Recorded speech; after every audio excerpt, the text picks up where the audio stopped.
You were never meant to hear this. What I'm about to tell you was sealed beneath colonial archives, buried by governor's orders, and silenced by families who knew too well what would happen if the truth escaped. It begins in the winter of 1745, in the Mohawk Valley of New York, where snow fell thick and silent, yet the ground underneath was red with blood. 17 families, gone. 43 men, women, and children butchered in raids that made no sense, that followed no tribal pattern, no military logic. Survivors whispered of an invisible hand pulling the strings, a strategist who played war like a game of chess. What they could not imagine, what no one dared to imagine, was that their phantom general was not a soldier, not a warlord, not even a man, but a boy, 11 years old. His name was Jonas Creighton, the boy who played God. Understand this, Jonas did not stumble into violence. He did not become corrupted by war. War was his cradle. His father was an arms dealer, his home a fortress where the languages of death were spoken at the dinner table. While other boys whittled toys, Jonas was mastering codes, learning to whisper poison into the ears of men twice his age. He spoke English, Dutch, and Mohawk as if he had been born to each tongue, and he wielded words as other children wielded sticks. At 11, Jonas discovered what the powerful already knew. Death is not random. Death can be directed. Death can be bought, sold, and weaponized against anyone who stands in your way. The archives tell us only fragments, a symbol scribbled in the margin of 3 colonial reports, a phrase stamped in secrecy, sealed by gubernatorial order. That phrase was a lock, meant to keep his story hidden until the men who built this nation were dust. But even locks rot, and when they open, what spills out is not just history. It is a warning, because Jonas Creighton was not the first child groomed to weaponize chaos, and he was not the last. What you are about to hear is not just the story of America's youngest war criminal. It is the story of how innocence is twisted, how truth is suppressed, and how power always seeks fresh hands to do its dirtiest work. And tonight, those hands belong to an 11-year-old boy who learned how to play God. Jonas Creighton's childhood was not a childhood at all. It was a laboratory designed not by intention, but by circumstance and greed. His father, Hamish Creighton, had crossed the ocean from Glasgow with little more than a gambler's instinct and a merchant's hunger. By the time Jonas was born, Hamish was already thriving as one of the most ruthless arms dealers in the Mohawk Valley. Muskets, powder, blades all flowed through his warehouse like a river of iron and fire. Every transaction was soaked in blood, though rarely his own. The boy's mother died bringing him into the world. That meant Jonas was raised not with lullabies, but with the sharp sound of musket parts being filed, the scrape of quills on inventory ledgers, and the low murmur of men negotiating lives away over tobacco smoke and cheap rum. Language became his inheritance. He listened to Dutch farmers haggle, Mohawk warriors strategize, and British officers whisper plans too fragile to be written down. By 7, he was fluent in 3 tongues.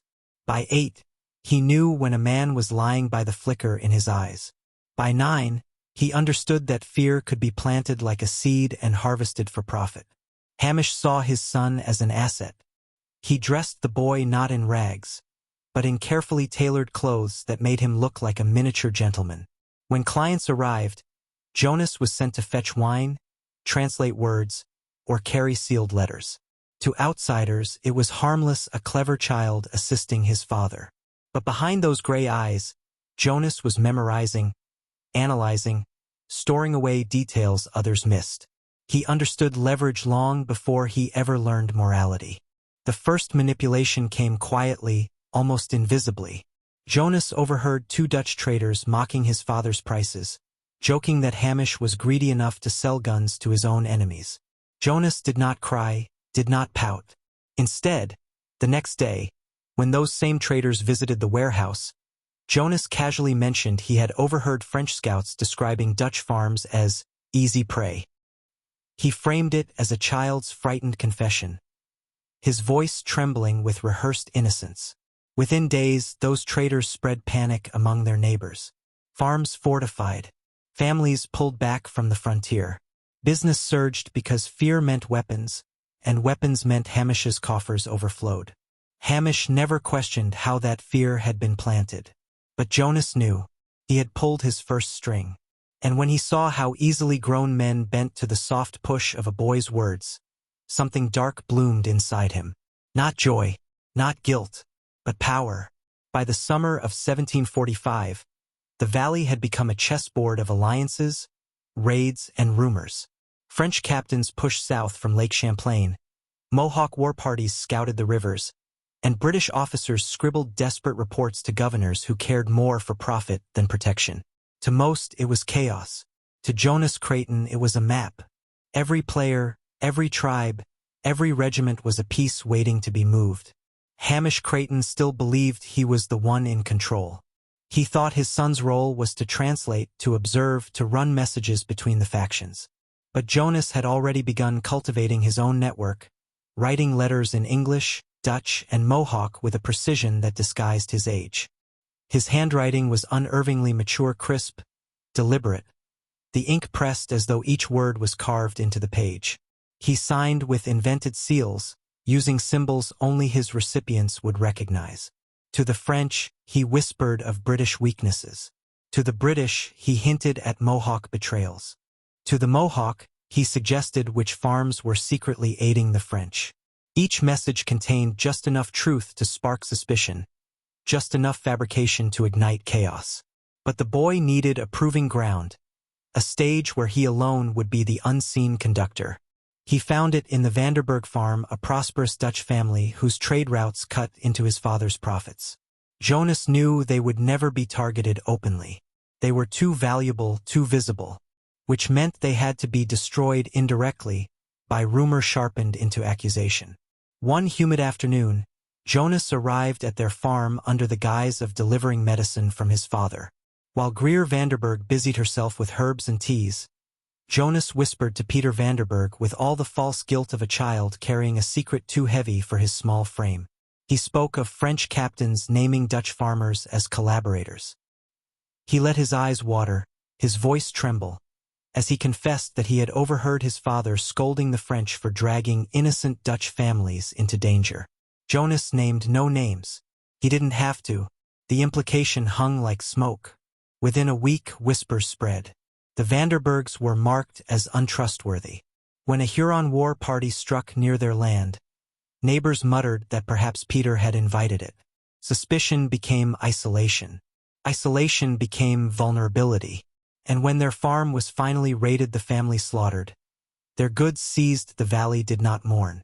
It whispered that perhaps they had deserved it. Hamish Creighton profited. But Jonas?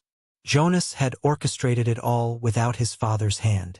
And as he watched the valley convulse under the weight of his rumor, the boy understood something terrifying. He could destroy families with nothing more than a trembling voice and a well-placed word. The Vanderburg raid was not the end. It was the beginning. The boy stood at a distance as smoke curled over the fields, watching neighbors pick through the ashes with faces set in grim silence. To them, this was another cruel accident of frontier war, the French using native allies to terrorize settlers, the British too slow or too corrupt to intervene. But Jonas knew better. This was no accident. This was proof. Words, carefully planted, could summon death like a servant. And he was the master who gave the order. The lesson carved itself into him like scripture. Violence is not random. Violence is a tool. And tools, when guided by precision, become instruments of power.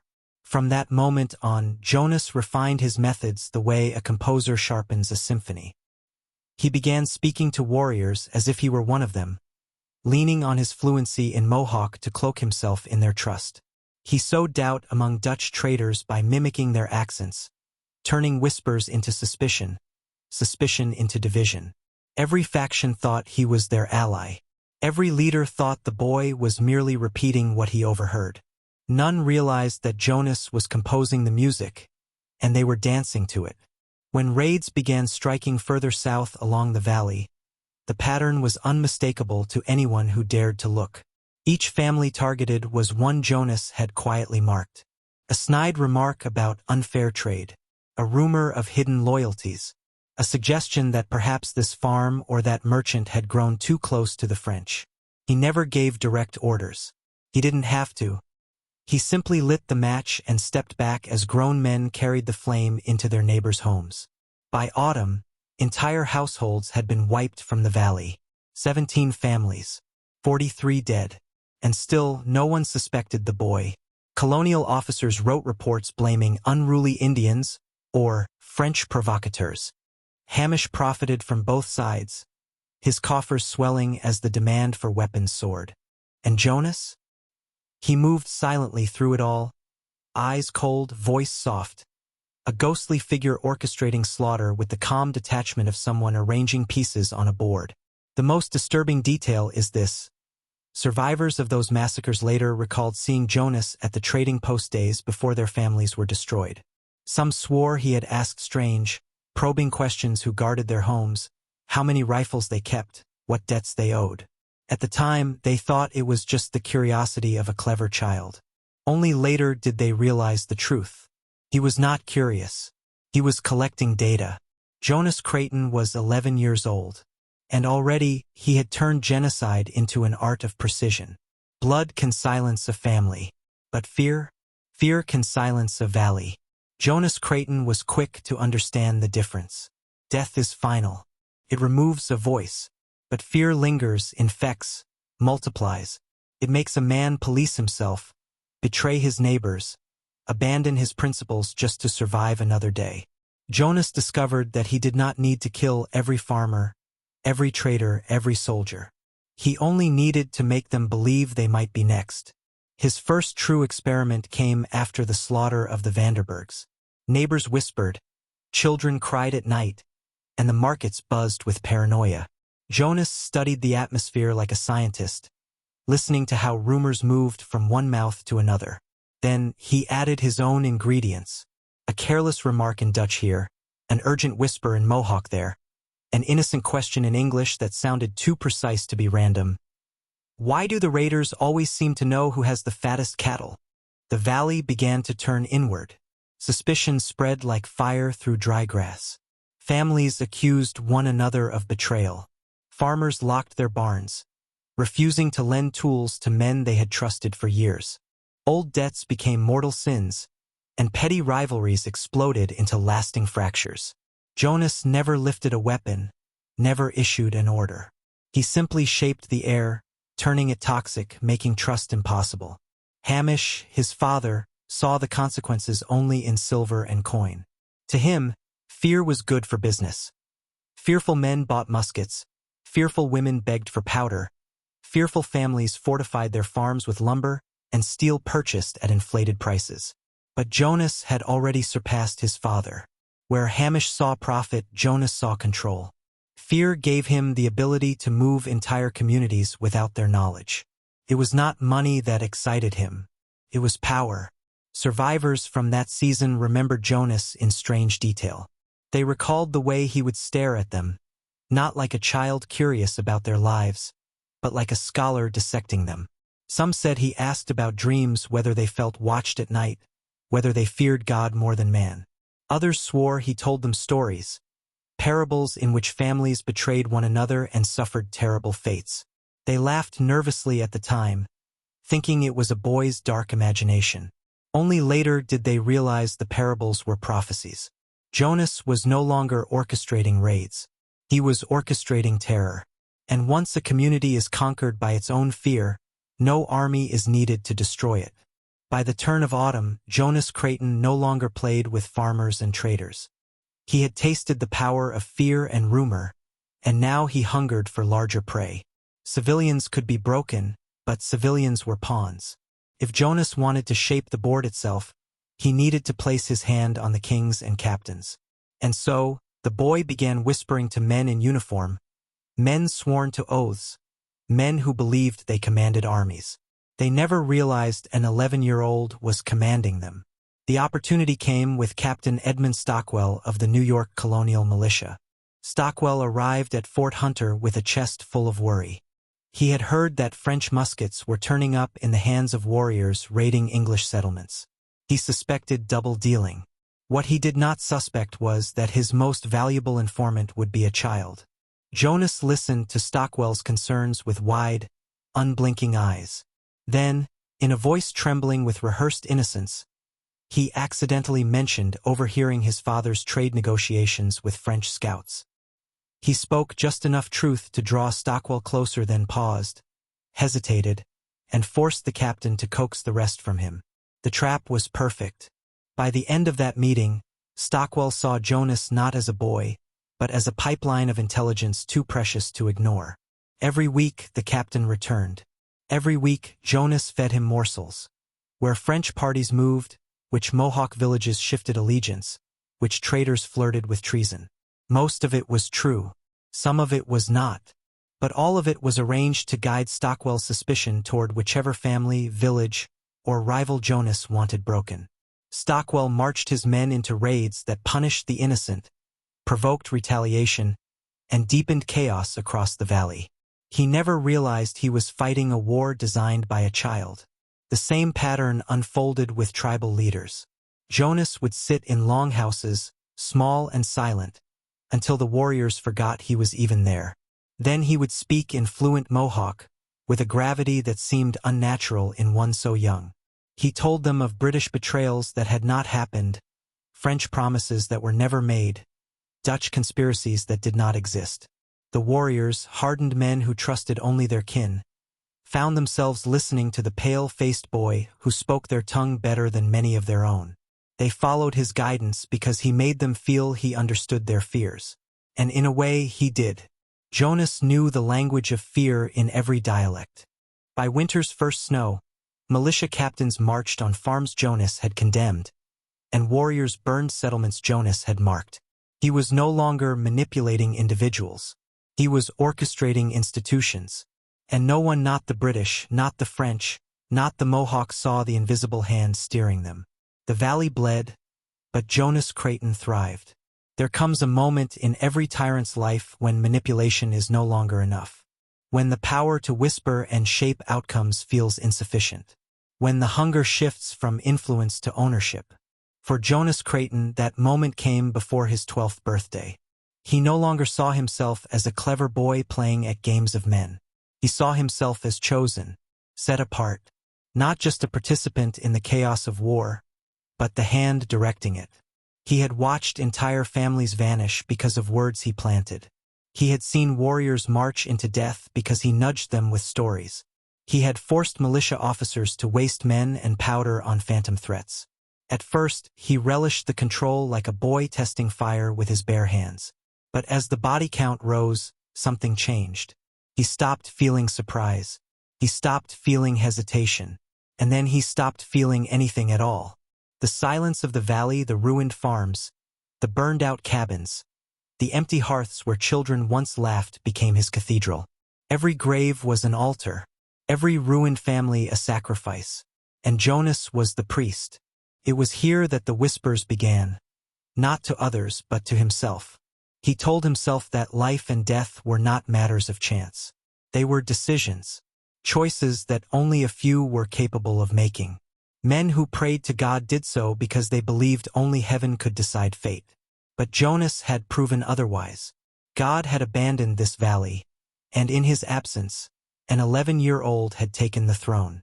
Survivors remembered him walking among the ruins with a strange calm, as if surveying his work. They spoke of his gray eyes, cold, unblinking, as though he saw something they could not. One settler recalled how Jonas placed a small, soot-blackened toy horse into his palm and said, without emotion, "Your God does not protect you, but I do. When I speak, families live. When I do not, they burn." This was not arrogance. It was conviction. Jonas had crossed the threshold where murderers become prophets of their own will. In his mind, he was no longer merely manipulating pawns. He was orchestrating destiny. Jonas Creighton had begun to believe he was divine, a boy god, shaping history one execution at a time. By late 1745, whispers of Jonas Creighton reached ears they were never meant to. Colonial officers in Albany began receiving conflicting reports. Raids that should have been random followed a pattern too deliberate. Families spared seemed suspiciously connected to Hamish Creighton's trade network, and somehow, always, the boy was present in the margins. His name scrawled in ledgers, in testimonies, in rumors carried by frightened lips. At first, the authorities dismissed it. How could an 11-year-old child orchestrate massacres that outpaced even seasoned generals? But the pattern refused to vanish. Too many survivors recalled the boy's gray eyes studying them days before death struck. Too many militia scouts reported the eerie precision of Raid's precision that mirrored the information Jonas alone had whispered into Captain Stockwell's ear. Behind closed doors, governors and officers began to suspect.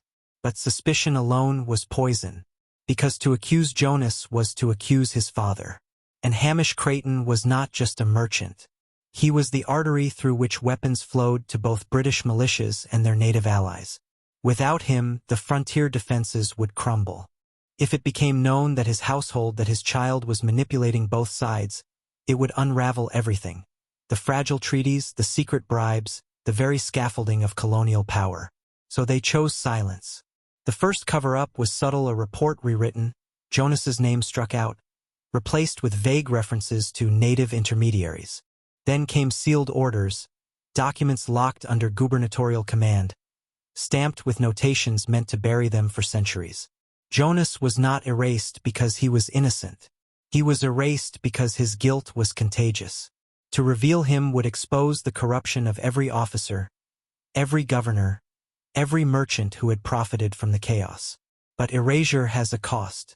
When institutions bury truth, they do not kill it. They feed it. The boy sensed their silence and understood it for what it was. Permission. If no one dared to name him, then he was untouchable. He began to walk with greater boldness, speaking less like a child and more like an oracle. Colonial officers, men who commanded hundreds, found themselves listening to his observations as though they were scripture. One missionary's journal, later sealed and hidden, captured a single chilling line after meeting Jonas in Fort Hunter. The boy speaks as though he already knows what men will do tomorrow, and men follow, for fear he already knows their deaths. Jonas Creighton was no longer just a boy in the shadows. He had become the shadow, and the institutions sworn to stop him could not act without burning themselves to ash. Until now, Jonas Creighton had moved like a puppeteer of nations, nudging tribes against settlers, settlers against militias, militias against one another. But mass violence, as precise as he made it, still left him unsatisfied. There was something clumsy about the mob. It obeyed fear, hunger, rumor. It bent, but only as a herd bends. Jonas wanted more. He wanted to test whether a soul could be broken, reshaped, and remade into something entirely his. The first trials were quiet, almost childish in their cruelty. A servant in his father's house swore that Jonas would sit with him by the hearth, asking simple questions. Do you believe God is watching you? Do you believe he punishes liars? What if I told you I knew he was not? At first the servant laughed, but weeks later, he was found muttering to himself, refusing food, convinced that Jonas had stolen his prayers out of his mouth. Then came the soldiers. Jonas would linger near the militia posts, speaking with officers twice his age. He learned their fears with uncanny precision. The one who dreaded being ambushed in sleep, the one whose wife's faithfulness gnawed at him across the miles, the one who could not bear the cries of children in burning villages. Jonas pressed into those wounds, never with outright threats, but with insinuations, whispers. Strange how you always wake last when the watch is called. How easily you could be cut first. Within weeks, men began to drink themselves insensible before night patrols, or wake screaming at shadows. But his most infamous experiment, the one recalled in fragments by later witnesses, involved a Mohawk interpreter named Asenha. Jonas singled him out, praised him, shadowed him, then slowly poisoned him with doubt. He told Asenha that his people whispered behind his back, that his translations were flawed, that his loyalty was suspect. Piece by piece, Jonas dismantled his trust in both English and Mohawk alike. Within months, Asenha walked into the forest and never returned. Some said he hanged himself, others that he returned to his village in silence, never speaking again. What Jonas discovered in these experiments was intoxicating. The group could be bent with rumor, but the individual could be broken with precision. Fear was not just a weapon of crowds. It was a scalpel, a tool sharp enough to cut into one man's faith, strip it out and leave him hollow. And Jonas reveled in the artistry of it. He spoke less of raids and treaties now, more of proof. Proof that the mind was not a fortress, but clay. And he, a boy, had been chosen to mold it. What had begun as scattered experiments soon hardened into ritual. Jonas Creighton was no longer content to test the limits of one man's mind by chance. He began designing his manipulations like trials, a sequence, a pattern, each subject broken in precisely measured stages. The first stage was always trust. Jonas had an uncanny gift for intimacy, for placing himself exactly where a man's loneliness or pride lived. To an officer, he spoke the language of duty. To a missionary, the tones of scripture. To a villager, the cadence of shared grievance. He did not flatter. Flattery could be resisted. Instead, he mirrored, feeding back the man's own words until the man believed he had found a confidant in the boy. The second stage was insertion. Small suggestions, always phrased as questions. What if your captain did not truly respect you? Have you ever noticed the way your neighbors whisper when you leave the room? Each seed was planted in silence, left to sprout in the man's sleepless nights. The third stage was fracture. Jonas would orchestrate a moment, sometimes a failed patrol, sometimes a rumor released at the perfect time, sometimes a small, deliberate betrayal whispered to the right ear. Always something that confirmed the fear he had planted. The subject, already unsteady, now had proof. The world no longer felt safe. The fourth stage was collapse. Here Jonas pressed hardest, appearing not as tormentor but as savior. He offered guidance or the illusion of protection. But the more they clung to him, the further they sank. Men lost sleep. Some stopped eating. Others confessed crimes they had not committed, desperate to explain their unraveling. The fourth stage was collapse.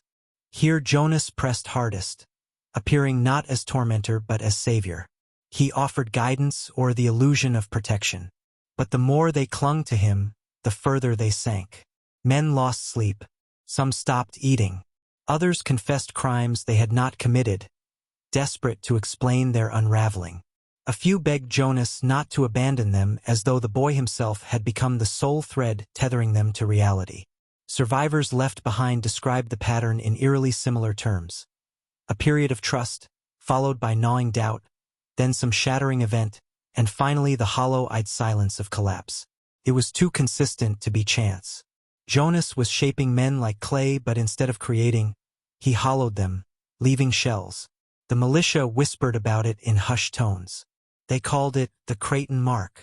Officers who survived his attention often vanished into drink, disgrace, or sudden disappearance. Those who did not survive left behind a chilling quiet, as if their minds had been erased before their bodies failed. For Jonas, this was no longer cruelty. It was theology. Each broken man proved his divinity. Each collapse was a sermon. And with every pattern repeated, Jonas's certainty grew. He was not merely destroying men, he was rewriting what it meant to be human. The danger of Jonas Creighton's patterns was not that they broke men, it was that they spread. Once an officer unraveled, suspicion bled outward into his company. Once a missionary collapsed, doubt infected his congregation. Once a traitor vanished into silence, fear curdled the entire market. Jonas did not need to destroy entire groups directly. Breaking one man in the right place sent cracks across the whole structure. By 1746, colonial authorities began noticing unexplained tremors in their ranks. Militia officers lost command at alarming rates. Missionaries left the frontier claiming visions, or else descended into muttering paranoia. Trade routes collapsed when key brokers turned unreliable, their accounts filled with contradictions or gaps. The official reports blamed Indian cunning, wilderness fevers, or even the devil's temptations. But those who looked closely saw a pattern, uncanny in its precision. Wherever Jonas lingered, institutions faltered. The boy himself moved like a shadow through these circles, a guest in his father's meetings with traders, a child kneeling politely in mission chapels, a silent presence during military councils. He never commanded. He never issued direct orders. He simply listened, mirrored, inserted. And within months, the network warped. Officers second-guessed their superiors. Missionaries suspected one another of heresy. Traitors accused each other of betrayal. All the while, Jonas watched with calm detachment, as though observing the results of an experiment whose outcome he already knew. What made it more chilling was the regularity. The stages he had perfected on individuals now seemed to map themselves onto entire communities. First came trust. Jonas's family ties opened doors in every circle. Then insertion. His questions, his subtle remarks, carried innocently through conversation. Then fracture. The small crises that always seemed to erupt after his presence. And finally collapse. Not one man this time, but a whole system unraveling into paralysis. By the end of that year, some missionaries whispered that Jonas was no child but a contagion. One journal hidden deep in church archives captured the terror plainly. The boy does not wound with steel, nor strike with fire. He places a thought into one man, and by that thought a village dies. He is no son of Hamish, nor son of Eve. He is something else, and we cannot name him without naming ourselves complicit. The truth was darker still. Jonas's influence had become systemic. Not a rumor, not a shadow, but a spreading corruption in the very structures of colonial life. And like any true contagion, it was only a matter of time before the infection reached the heart of power itself. The contagion reached upward. What began as fractures in militias, missions, and trade posts soon threaded into the veins of higher power. Jonas's patterns, deliberate or instinctive, were too effective to remain at the margins. His father's dealings had already bound the Creighton name to governors' ledgers and church coffers. But now, the boy himself began to drift into the orbit of those men who thought themselves immune to corruption. It began with Governor George Clinton's envoys in New York. Reports arrived that Valley patrols were failing, supplies vanishing, alliances turning brittle. Yet no investigation could name a guilty hand. When pressed, militia officers swore to contradictions that made no sense. Traitors implicated each other in cycles of accusation that erased all certainty. The governor's men needed someone who could cut through the noise, and so, by way of his father, Jonas was invited to sit quietly in councils meant only for men twice, thrice, for times his age. There he said little. But the questions he asked: why do the Mohawk favor the French captain's gifts? Why does the mission lose men so easily? Why are your soldiers' loyalties so fragile? Had a venom hidden in them? Each query carried the weight of evidence without providing any. Each forced the council to suspect themselves. By the time Jonas left those meetings, governors' envoys wrote home in fractured tones, their certainty cracked by a child's voice. The church fared no better. Missionaries, shaken by the collapse of their frontier work, sought answers from bishops in Albany and Boston. And there, too, Jonas's shadow followed. A Jesuit diarist wrote of a pale boy who listens too closely, whose presence made even scripture ring hollow. Another minister confessed in secret that when Jonas attended prayer, every word of Christ felt inverted, as though the gospel itself bent toward his gaze. But no governor would denounce him. No bishop would accuse him. To do so would require admitting how deeply their own houses had rotted. Better to whisper of misfortune, better to blame wilderness or pagan trickery, than to face the reality that an 11-year-old boy had set their power trembling. Silence became their shield, their only defense. And in that silence, Jonas thrived. He was no longer merely playing the frontier. He was playing the very institutions that claimed dominion over it: crown, church, colony. And as those powers chose silence over confrontation, Jonas learned the most dangerous lesson of all. That corruption at the top was not an obstacle. It was the perfect shelter. Silence had always been the great ally of power. It buried scandals, erased debts, and smothered the screams of the innocent under layers of official parchment. But Jonas Creighton saw in silence something more than protection. He saw a weapon, a chain, contract without ink. By 1747, colonial authorities had enough fragments to know the boy was no ordinary prodigy. Reports of raids traced back to villages he had visited. Traitors who crossed his father's interests wound up destroyed not by blades, but by rumors Jonas himself had seeded. Missionaries wrote in shaken letters about the way congregations split after a single, innocent question whispered by him. Every man in power knew, though none admitted aloud, that Jonas was a living fracture line. To confront him was to confront the corruption that had nourished him. And so they chose the easier path, to remain silent. Jonas turned that silence into leverage. A governor's envoy who failed to act after witnessing Jonas in council could never later confess, for it would reveal his own cowardice. A bishop who dismissed warnings could not then cry wolf without damning his own negligence. Jonas understood this with the precocious clarity of a predator. Every silence spoken in his presence was a confession waiting to be twisted. Soon, men began to protect him without realizing it. Reports naming Jonas mysteriously disappeared in transit. Missionary records marked with his presence were quietly sealed in diocesan vaults. Traders who muttered of his unnatural influence found themselves ostracized, not by Jonas, but by officials desperate to contain the scandal. The boy had inverted the hierarchy. The men sworn to guard the frontier now guarded him, each bound by the unspoken terror of their own complicity. In whispered exchanges across Albany, across Boston, even in distant London, the Creighton child became a ghost story. Not a figure of open trial, but of whispered caution. Mention his name and you indict yourself. Best to say nothing. Jonas had mastered what most men in power spend lifetimes chasing, the ability to erase accountability itself. And he reveled in it. For in their silence, Jonas found proof of his ascendance. Proof that even governors and bishops could be bent, not with fear of death, but with fear of truth. What blade or musket could never accomplish, secrecy had. And in that revelation, Jonas began to see not merely advantage, but destiny. The winter of 1747 was remembered in Mohawk Valley only as the season of ashes. No official proclamation recorded it, no church sermon dared describe it, and yet its scar cut deeper than any battle of King George's War. It was the moment Jonas Creighton ceased to be a child of flesh and blood and became something else, a force hidden in the marrow of power. The catastrophe began, as always, with whispers.